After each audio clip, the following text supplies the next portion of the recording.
fuck are you doing?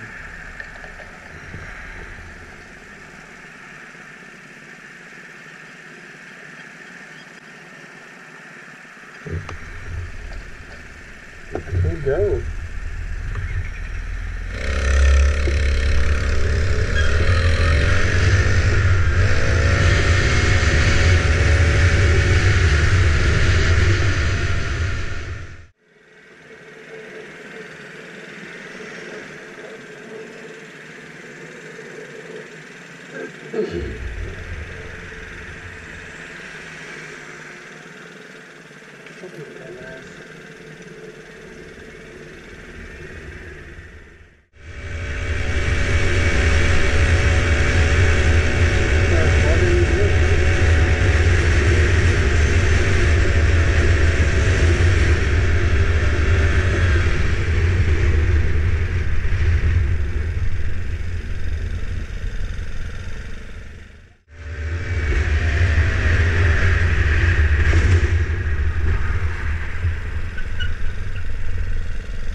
Trying to stop my music. Which motor did you put on there? That's a Yueshang 4-stroke. Yeah. Oh, it's a Chinese 4-stroke? Oh. Yeah. Cool. Do you do bike stuff like this? Yeah. I've got one of the PK80 style, the eBay ones that sell for $120. Okay. Yeah. That's the one I've seen most common. I haven't seen this one. The one I'm doing is a 2-stroke remix. Yeah. Yeah, cool. Yeah, I know another guy on campus that has a 2-stroke. Okay. Yeah. I like the 4-stroke just because it's way easier for me to just fill up and then go. I do have to change the oil like every 10 hours of operation, so that's a bit of a hassle, but it's not too bad. Cool. Any other problems with it? No. Originally I got the whole kit from a friend of mine originally, and he had like one of the original like BikeBerry systems. Okay. And I played around with that engine for a while, but that one ended up crapping out on me. Like, I rebuilt it once, and then the second time it went out, I was like, I'm just gonna get a new one, because the new ones have this nice exhaust system on them. It's a lot more clean. It was quiet, yeah, when it came up. Yeah. But it's nice to get around, especially when you're getting like 70, 80 miles to the gallon. Yeah. How many miles do you have on it, do you think? Trying to think. The last time. Do you mind if I take a photo? Yeah, no problem. I want to say. I'm trying to think, because I do keep track, because I keep track of my mileage, and then also to keep track of when I need to change the oil. I don't know. Maybe I'm coming up here every week for sure, and then doing more trips than that. Yeah. So like, I wouldn't go below 200 miles probably. Okay, cool. Yeah. The ones that I've had an experience with, I hear they maybe get like 1,000 or so before they kind of crap out. Okay. But it's all in how you break them in. Yeah. I was pretty easy on this one breaking it in. Like I think for the first like 4 or 5 rides, I didn't go above like 10 mile an hour, and then slowly progressed from there. So hopefully it came in nicely. Right. Cool. But, well, it looks great. Yeah. Awesome. Or do you by chance ride with another guy like up and down High Street sometimes? I've got a bunch of different bikes. I do mopeds, Okay. Motorcycles. Like I've got a Ninja 250. I ride pedicabs and also like road bikes and stuff. Okay. I do some racing in them. So I've seen a couple guys going around, and I'd like to get to know them, because they're using like the same type of things exactly. I am. Yeah. I've seen a couple guys with, like I said, the motor style that I have, the K80. Yeah. I've seen them with like LED lights all done up and stuff. I've got LED lights on mine, but yeah, these guys, there's like 3 of them or so that hang out kind of. Yeah. There's like one guy that has like giant ape hangers on. I'm like, what the heck? So, I'm not about to do that, but. And then a couple guys coming down Hudson, I think, out of the neighborhood of east there. Yeah. You know what I mean? They come down Hudson. Okay. Yeah, trying to track them all down, because if you're doing this, you're definitely tweaking it and adjusting it. Yeah. There's lots to know and do. So. Do you have any experience replacing with shocks on the front? Because I know you got to get a mountain bike front, and then if you get that, you can get one with shocks, and then you can put a disc brake on it too. That's kind of like my next thought, but. Yeah, you'll increase your stopping power quite a bit. Yeah. But how much money are you gonna have to throw at it? I don't know.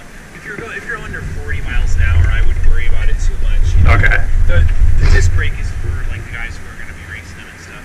Okay. If you're gonna do a disc brake, it's got to be a hydraulic disc brake to be worth it, because a cable pull doesn't really provide you that much more brake. Okay. So, yeah. That's cool. Yeah, having a shock up front would just mean that it's gonna absorb your impact if you are pedaling a bit. Yeah. But yeah, it would give you some smoother transitions over potholes and stuff. Yeah, especially after the winter here. I can't believe how bad some of the side streets are, especially down on campus. There's like some that are just completely falling apart. But it gets me around. I mean, it's like I don't have to pay for parking at my apartment because I don't have a car. I just throw this in the basement. It's fine, Yeah, exactly. It's fantastic. So you don't have any gas leaks. So you just run the carb out, and then you can run the carb dry if you want. Then the float won't even have any gas in it. Yeah.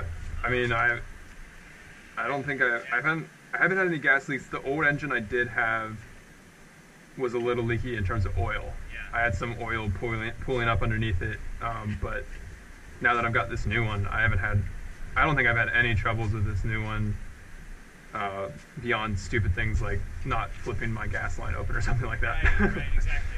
Yeah, cool. Well, the build looks great. Yeah, I hope you get a lot of miles out of it. Thanks. So, my name's John. Yeah, I'm Jimmy. Jimmy, nice to meet you. Nice to meet you, man. Yeah, hope to see you around. Yeah.